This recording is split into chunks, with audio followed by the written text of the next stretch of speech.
राजस्थान का चर्चित भवरी देवी मामला लगातार सुर्खियों में है। भवरी देवी के परिवार के लोग सरकार से इंसाफ की मांग कर रहे हैं, लेकिन अब तक भवरी देवी के मामले में उस तरह की छानबीन या उस तरह की गिरफ्तारी या ये भी कह सकते हैं कि उस तरह की कार्रवाई नहीं हुई जिसकी मांग लगातार परिवार कर रहा है। लेकिन अब भवरी देवी की छोटी बेटी ने दावा किया है कि उसकी मां के साथ जो कुछ हुआ उसकी उन्हें सच्चाई पता लगनी चाहिए और इस मामले में न्याय होना चाहिए। बेटी का कहना है कि उसकी मां के साथ जो कुछ हुआ उसकी सच्चाई पूरी तरीके से उनके और तमाम समाज के सामने आनी चाहिए। परिवार लगातार यही सवाल उठा रहा है कि आखिर भवरी देवी के साथ क्या हुआ और उसके पीछे कौन कौन लोग जिम्मेदार हैं। दरअसल भवरी देवी का मामला राजस्थान में इस समय सबसे चर्चित मामलों में से एक है। भवरी देवी की छोटी बेटी के बयानों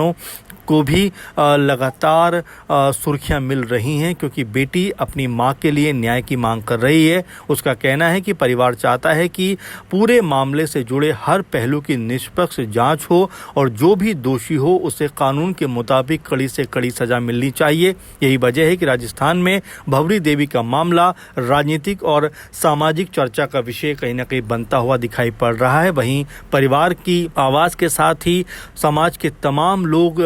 सरकार से ये मांग कर रहे हैं कि इस पूरे मामले की निष्पक्ष जांच हो और जो भी इसमें आरोपी हैं उनको जल्द से जल्द गिरफ्तार किया जाए। इस बात को लेकर लगातार धरना चल रहा है। वहीं इस परिवार की छोटी बेटी का सवाल ज़रूर दिल झकझोर देता है कि उसकी मां के मामले में उसको और उसके परिवार को कब इंसाफ मिलेगा, और साथ में वो ये कहती है कि आखिर क्यों और किस वजह से उसकी मां को इतनी बेरहमी से मारा गया, इसकी भी जाँच होनी चाहिए और जो कुछ इसके पीछे है वो सब सामने आना चाहिए, क्योंकि